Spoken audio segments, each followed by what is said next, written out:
Good afternoon, everyone. Hope everybody's doing well. In the wonderful world of gloom and doom and more fat jokes than, well, your mother, I guess. And I certainly poked myself enough with those things. But let's talk about something different. Let's talk about the burqa.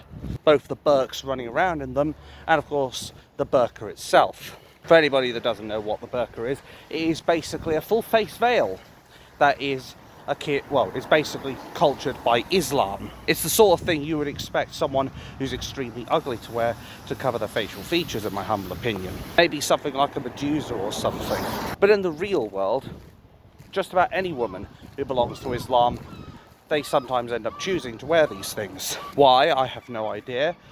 Because frankly, they make them look like human moving, well, they're basically humans. They look like moving letterboxes. And unfortunately for them, their husbands are definitely not named Frank. And that is certainly not a first-class pun, let me tell you. Who said more like damaged goods? Shut up, you. Look, I'm not that bad, come on. But jokes aside, this burqa, for me, do you know what it symbolises? It doesn't symbolise Islam, it symbolises enslavement. I mean, yeah, the burqa is definitely very symbolic, all right? It definitely symbolises why women in Islam are treated as second-class citizens. No pun intended with that one, I assure you. They are definitely treated like second-class citizens, no matter which way you slice it. Whether it's slicing into dinner, or for Islam, slicing into infidels. For me, I never quite understood why people would want to subject themselves to being fully covered in complete black and not reveal any part of a woman that makes them beautiful. It's like that old saying, if you've got it, flaunt it. Like, I can't see why anybody would want to, what's the word? Disadvantage themselves, I guess, when it comes to socialising, when they're probably a lot more beautiful than they're basically made out to be because of the full face bloody veil and the black dresses they wear. Yet an Islamic husband is supposed to make sure that she never takes that shit off. And if she dares to disobey, under the Quran, they have the right to beat their wives. Well, I don't know about you, but I think that that culture deserves to stay in the 5th century and doesn't belong here in a 21st century, what should be civilized United Kingdom. It certainly doesn't belong in a Christian country, let me tell you. If you want to practice your Islamic beliefs, your third world death cult beliefs, your intolerance to women and gays, there are plenty of third world shitholes out there that you can go back to. If you want to embrace your Islamic teachings, go ahead, but don't do it in our country, because you have shown time and time again your intolerance for Western society. It's always funny how it's always the most intolerant ones who expect us to bend over backwards and roll out the red carpet for these people. Yet, if we ask for even the slightest thing in return, they throw a big hissy fit and have a tantrum. And I've already made my point before, and I'll say it here again. Islam is not a religion of peace. It is a religion of blank. It is a religion of dominance. It is a religion of enslavement. And anybody that wants to say, well, Islam is a religion of peace, as I said before, and we'll say again, why hasn't there been peace in the Middle East then? But I am detracting a little bit from the main content, which I will get into now. One of Reform's new MPs, can't remember her name off the top of my head, was it Sarah something? Anyway, this woman, she ended up in Parliament today, or yesterday, or whatever, PMQs. Yeah, sorry, I can't count the days, sorry. Anyway, this woman was in Parliament, and she ended up asking the PM, Keir the Traitor Star, a very sensible question, I would have thought. And basically the question was, are we going to follow the example of places like France and Denmark? Not get squashed by that car. Are we going to follow their example? And are we going to start banning the burqa? Now let's play a little game of what happens next. So, what do you think our beloved Prime Minister, Keir the Traitor Star, decides to do in this situation of being asked whether we should ban the burqa? Does he, A, accept the woman's question and fully takes on board what she says and actually promises to ban the burqa? Or B, does he decide, well, it could be a she for all I know, he doesn't have any bollocks, but B, he decides to ignore the question entirely and launch a snide attack on the Reform MP, which has about as much substance as an empty glass. I'll give you a little time to think about that one.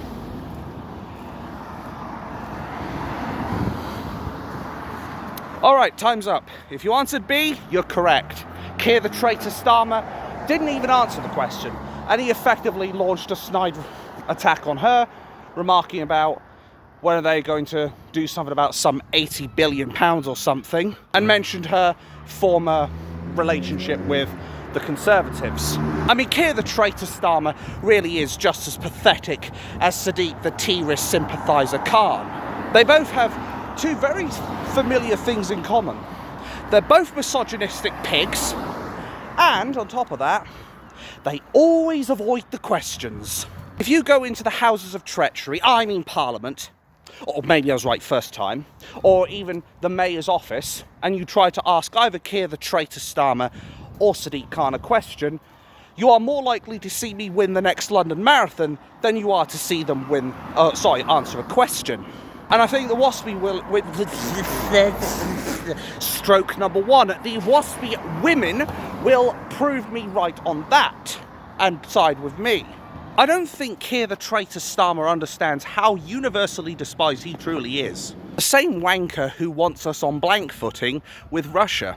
The same person that thinks that Brits or Englishmen or the far right, as he sometimes refers to us as, he honestly thinks that we're going to go alongside him and fight in his blank with Russia. Like hell are we? I mean, it really is shameful the way this Prime Minister acts. Hell, he could have even just come out and said, well, no, we're not going to ban the burqa because we believe in doing everything we can to protect the Muslim community. I mean, okay, it's not the right answer, but at least he'd be fucking being honest with us for once. Honesty. There's a novel concept. Keir the Traitor Star actually being honest. What was I thinking? I must have had some secret reefer in my pocket or something to think that he would actually be honest. But there are many reasons why countries are going out of their way to ban the burqa. First and foremost is the most obvious one. Safety. Because the way to look at it is, if I tried to go into a bank with a balaclava on, the people inside would expect me to take the balaclava off and show both of my faces. Who said I had my chins as well? Shut up. I don't have that many, fucking hell. But anyway, they would expect me to take my balaclava off, and that way they can identify me. Not an unreasonable request, considering banks have been robbed. However, when a woman in a burqa goes into a bank, they're usually never asked to take their burqa off. Now, I suspect this is primarily because most people don't have the balls, whether up here or down there, or in my case both, to actually challenge this culture and actually say, you know what, you're nobody special, you don't deserve special treatment, take the fucking thing off now. But now, for a few minutes, I am going to play devil's advocate as to why they won't do that. So obviously I've made a point about safety. Other reasons, of course, involve, obviously it's their culture versus ours. And the way I look at it is most people don't want our culture being taken over by a death cult that is from the 5th century. But the way to look at it is this. Islam is, how do I put it? Without sugarcoating it, of course, because I don't sugarcoat a damn thing here. Think of Islam like they've come over to this country. Think of it like they have launched a grappling hook and they have got it sunk into our country. Think of it like that, and they've brought along all their cultures and all that. Think of it like that, and then think of us wanting to take action against this by basically removing the claws, removing the grappling hook, so that then we can attempt to cast it aside and stop the invasion. Well, in this particular case, if we end up taking action against the burqa, basically Islam's going to throw a massive fit.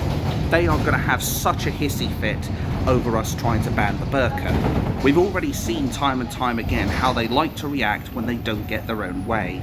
And Islam's way is effectively cause riots, threaten violence, break the law, you name it.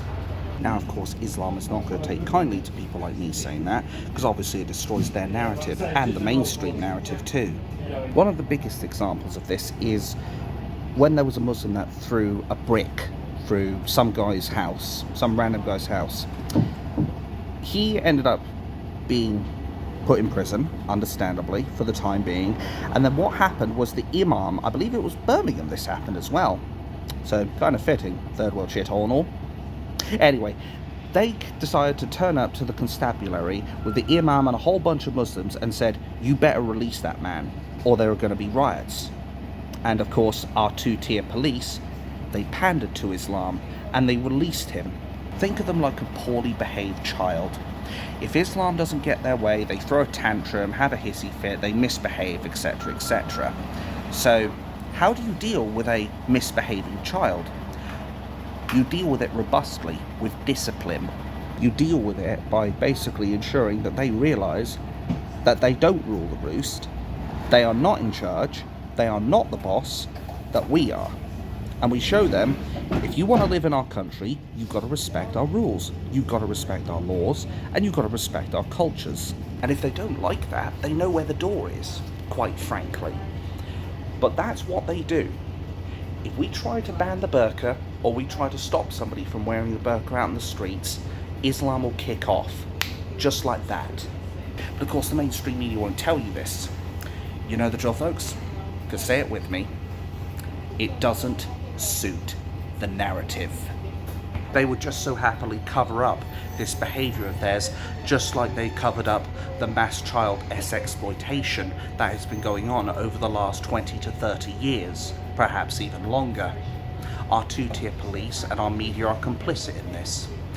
But why should we target the police on that much? Because obviously I've given them enough of a beating as it is, metaphorically of course.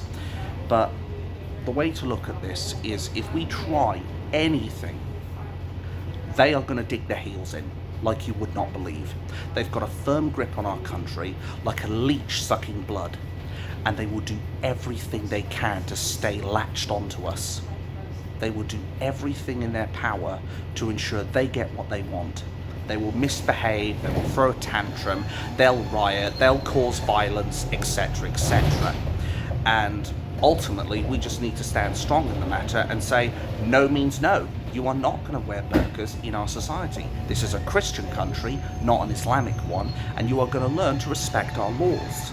As I said, it's no different to if I went into a bank with a balaclava on. They would expect me to remove that thing and basically go about my business that way, rather than the threat of, oh, well, he's masked up, well, he might be here to rob us and what have you. And unfortunately, we have allowed Islam to run the roost for decades at this point. It starts off small. The concessions, the compromises, they start off small. First, they just allow them to practice their religion in peace. Then, they ask that they're allowed to wear burqas. Then, they ask that they have the ability to get power. Then, all of a sudden, rather than just having the odd position or two, we suddenly have a Muslim Council of Britain in a Christian country. Then after that, they'll start wanting Sharia law. Well, they already have been. They've already tried to ask for Sharia law. And people wonder why we are rebelling against this. Believe it or not, most people do not want to be living under Sharia law, where it treats women as second-class citizens, where it treats homosexuals as people to be put to death, whether it be by falling off a building or by stoning them to death. I don't like those kinds of policies. And hell, they're doing everything they can, and Keir the Traitor Star, unfortunately, is trying to help them. He's trying to bring in blasphemy laws through the back door. Think of that guy who's ended up being found guilty on the back of burning the Quran, which, okay, is a little distasteful, you could argue that. But he has every right to do what he wishes, as long as he's not inciting violence or terrorism. If he wanted to burn that book, I would have recommended he stay in his home, as at least then there won't be any snowflakes to get offended. But this asylum seeker that got arrested, well, he's got bigger balls than a lot of them, let me tell you. But of course, now that he's been convicted, he's now going to be spending time at His Majesty's behest. I mean, it really is disgraceful, isn't it? Think about it. We have people from the so-called religion of peace that go out of their way to violate kids or to do all sorts of reprehensible things. And yet some of these people who should have been deported from this country are allowed to stay to teach Islam, or a lot of these people don't even get jail time, at least not immediate jail time. Whereas if you're a politician who puts out a tweet that is distasteful, I would say, but certainly not against the law, and then you end up dragged before the courts, despite the fact you've deleted the fucking thing hours later, you get 31 months in prison. While Nazir Ahmed gets 30 months for violating a child. But again, the mainstream media are not going to tell you that. There is a reason I don't want Sharia law implemented in this country, because I do fundamentally believe that women shouldn't be treated as second-class citizens. Women are just as much of a people as men, and that's what people need to understand. Okay, women may not have the traits that a man does, and vice versa, but they shouldn't be treated any worse just because of how they were born. But what's sad is that because we decide to challenge the so-called religion of peace, we'll be called Islamophobic, we will be called racist, even though those are just, well, the first one is a made-up word to shut down debate, and the second, well, how can you be racist against religion? And on top of that, what's racist about saying you don't want women to be treated as second-class citizens? Devil's advocate, maybe you could argue positive discrimination, but that's about it. But I hardly think a woman is going to take offence if somebody is saying to them, I don't want you being treated as a second-class citizen by a death cult religion. And as far as this burqa is concerned, I think, quite frankly, the people who do wear them do a disservice to themselves, quite frankly. I mean, if they want to do that, they can do that. That's their choice. I personally think they're disservicing themselves because, obviously, I think if you've got the looks, you shouldn't hide them away. Now, obviously, there are going to be people from the religion of peace, as they like to call themselves, who will say, well, a woman shouldn't do that because they risk temptation from other men. I mean, welcome to the real world. Welcome to the real world where people are allowed to express themselves. Thank you. I honestly think if people have got the good looks, I mean, even I have a baby face, the way I look at it.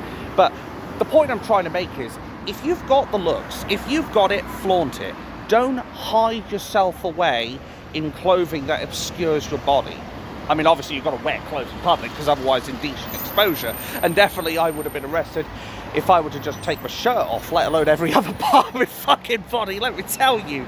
But jokes aside, you should be able to be confident about who you are. You should be able to go out and say, you know what, I look absolutely stunning to the world. I'm going to go out there without the full face veil, and I'm going to knock them dead. Now that, of course, doesn't mean I expect people to perform a Bonnie Blue and go and shag every man in sight, because obviously people are going to start looking at you disparagingly. But if that's the choice you want to do, you do you. But I'm not sitting here saying they should go out and pull a Bonnie Blue. But what I am saying is that I think these Muslim women, these people need to realise who they are. They need to realise what sex they were born as. They need to realise that when you wear a full face veil, in most cases, you're not making yourself look more attractive. You're obscuring your features, and you're making it so people can't really determine, at best, whether you look good or not. At worst, you could almost imagine a woman being locked up in some kind of fabric cage, if you will, a metaphorical cage. But as I said, if there are people that want to be like that, perfectly their choice, not a problem. That's just my perspective on it. Oh. Not looking good, is it? Russia blames UK now. Hear the Traitor Star, my folks. I mean, obviously I've got to question how true it is, because I've got to take everything the mainstream media says with a grain of salt. And a tub of ice cream. Anyway, I do have to treat them a bit speculatively. Oh, that was a good one. Anywho, what was I saying? Oh, yes. The burqa. If they want to do that, that's their choice. Don't let me stop them. But what I don't approve of is the idea that we need to basically cater to these people and allow them to wear these things in places like a bank or a place where you would be expected to actually show your face. Treat it like a balaclava. It should be off while you're in the bank, and if you want to put it back on afterwards, you do you.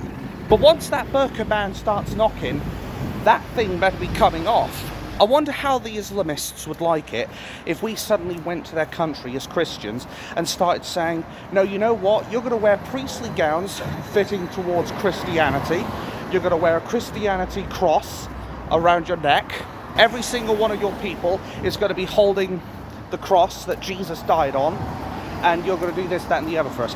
They would flip their shit. They'd be looking to put our heads on a spike, and that's if they were feeling generous. Otherwise, we'd be more likely facing a much harsher way of dying. Oh dear. I mean, at this point, for all the stuff I say, I wouldn't be surprised if I'm on a fucking no-fly list for every third world country out there. Who said you exceed the weight limit on a car? Shut up, you. I'm fucking not that big. Jesus. Anyway, the fact is that if you want to preach Islam, that's your choice. Do it in a third world country, not ours. Or better still, if you want to preach it here, do it in your private time so nobody fucking knows. Because the way I look at it, more and more people are realising what Islam is. It's not the religion of peace. It's the religion of blank. It is a religion of violence. It is a religion of mass child exploitation. It is a religion of intolerance. It's stroke number 2, a religion of enslavement. Like, there are many things that I would characterise with Islam. Peace is certainly not one of them. But unfortunately, the reason that Islam has been allowed to get away with what it has for so long is because of the softly approach of our two-tier police and our two-tier justice system. They have treated Islam with kid gloves. Too afraid to issue discipline. Too afraid to take out the trash. Too afraid to actually show them this is a Christian country and you will respect our laws.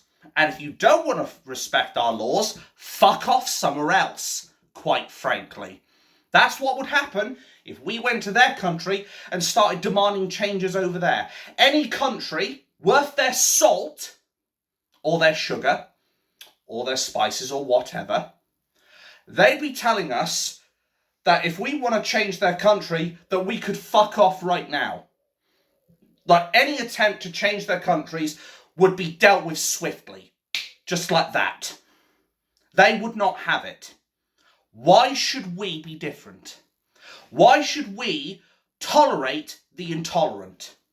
Why should we tolerate people? It might as well be a kid that's basically taken a pan and started whacking their parents over the face with it. And they're saying, oh, please don't do that. That really hurt. No, if it was me, I'd be like, give me that fucking pan. Get upstairs now, go to your fucking room. Like, that's how you deal with people like that. You deal with them robustly, and then you issue discipline. And you tell them, for what you've done, I'm doing X, Y, Z. Likewise, if Islam wants to be intolerant of us and preach blank against us, if they want to preach to claim Jay Hardy's Seekers allowance, they should be jailed. Much like Anjem Choudhury was. When he was constantly preaching hate speech, he eventually got 5.5 years in prison, though he only served like 2 or 2.5 at most, I think. And then they housed him in a fucking house that cost the taxpayer £1 million. We shouldn't be giving them that house. Anjem Choudhury should have been locked in a maximum security prison and held down there. The only thing I'd have provided with him is a stone bed. Maybe, if he's lucky, a very, very thin pillow to rest his head on, with no feathers, no stuffing, nothing. That's about the only courtesy I'd give that cunt, bearing in mind he has also been found guilty to have been directing Al Muhajiroon. You know, the group of T-rists that there was a raid on them at some point and they ended up finding a sniper rifle with tracer ammunition. These are the kinds of people that Keir the Traitor Star wants to protect. These are the kinds of vermin that we should be removing from our country as soon as possible. I mentioned it in my last video that Keir the Traitor Star could actually save a bit of face and gain a little respect if he decided to do the stupid thing of going to blank with Russia. And that is take these illegals, take the Islamists, take the criminals from our prison society, send them off to Russia to fight the war for us. Because at the end of the day, there is no patriot in the United Kingdom. There is not one English man or woman that is going to fight your war, Keir the Traitor Star. So why not do everyone a fucking favour? Go lead from the front and take those pricks with you. And let's see how well they handle themselves in a real battle situation. Let's see how they handle themselves on the battlefield with their machetes and their tracer rounds and whatever else they can scrounge. Something tells me those people are probably not going to hold up as well as the Russian army, quite frankly. But why should we tolerate the intolerant bastards of Islam that want us to pander to their needs when they are guests in our country? Simple question. The burqa, I can't see one good thing about it. It disparages the woman. It makes them look like a letterbox. It basically stops any decent man from being able to see what she looks like physically, and can't obviously tell what her intentions are when she's in a full fucking gown of black. What are we supposed to be able to tell from a woman that is fully dressed up?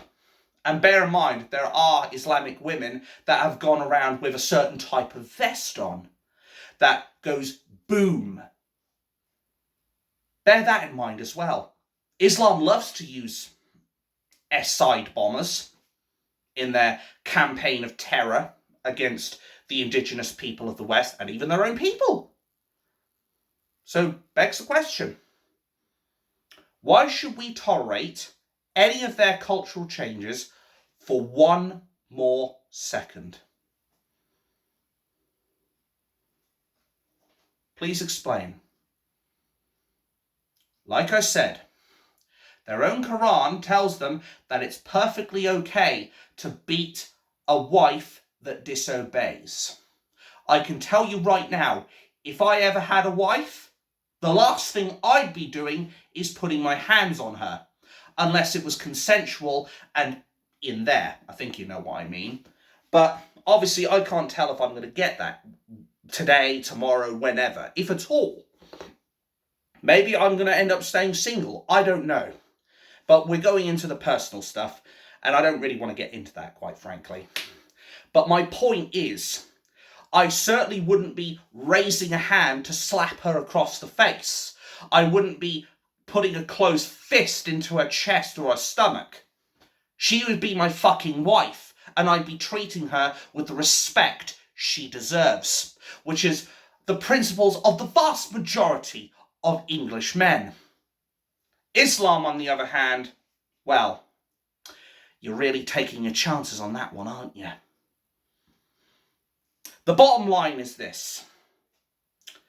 Islam has continually shown its ugly side.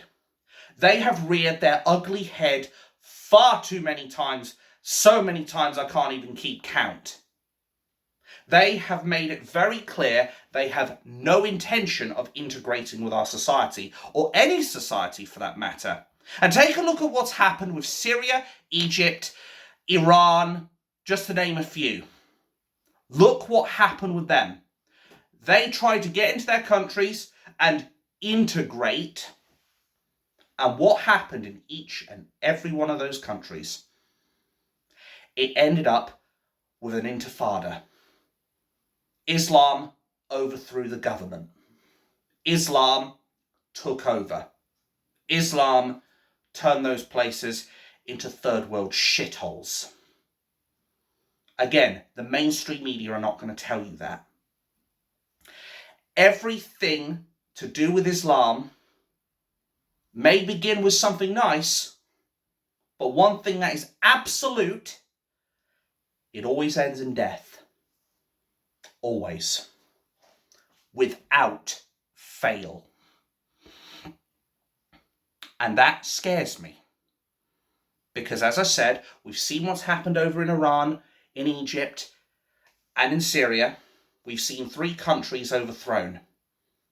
Islam is sending their people, their personal army, their warriors, to infiltrate, nearly said integrate again, to infiltrate and subjugate and dominate and ultimately conquer the West. They are not here with peaceful intentions, the vast majority of them. They're here to put us under a worldwide caliphate. Never forget that. The burqa is merely a symbol of their enslavement. It represents being effectively in bondage. And I ask the women directly now, do you want to live your life, the rest of your life, in bondage? And I'm not talking about the fetish kind of bondage. I am talking you're living with your hands tied behind your back constantly. Hands are tied, unable to do anything. Do you want that?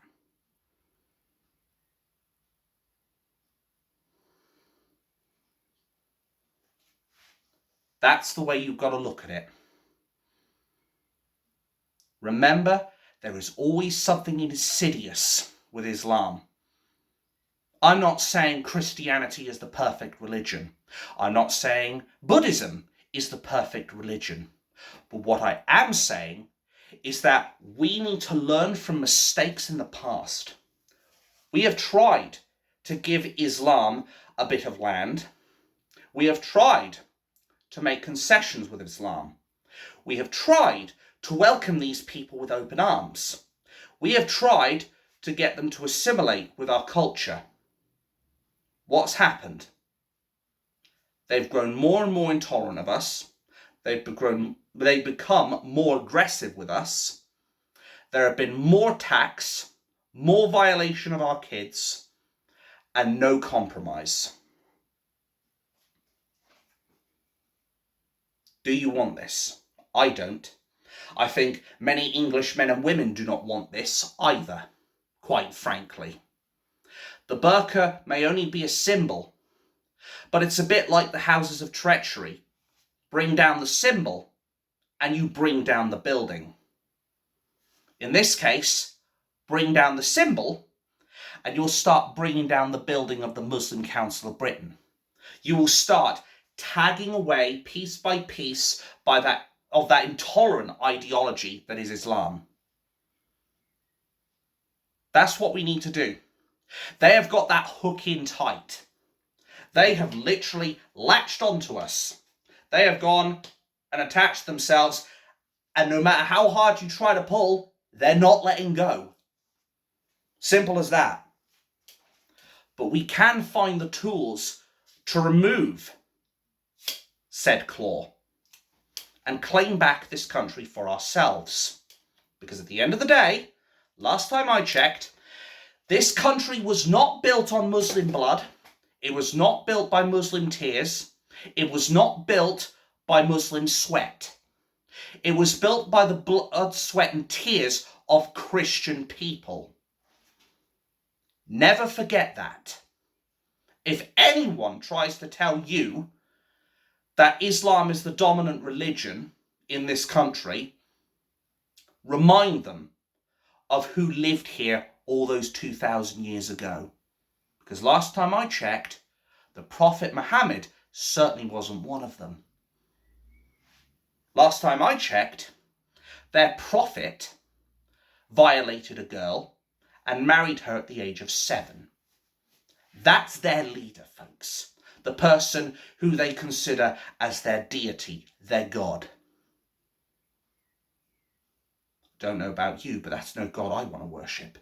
One that is basically a warlord, that basically wants to engage in holy battle, that wants to violate our women and children, that think it's perfectly okay to beat your wife. Ban the burqa. Bring down the symbols, the cornerstones of this so-called religion. Because realistically, it's not really that much of a religion, is it? It's a death cult. It's a cult of death. And you cannot reason with cults. You cannot reason with cultists. Because they are too far gone, too doolally in their own fucking mind to realise what they're doing.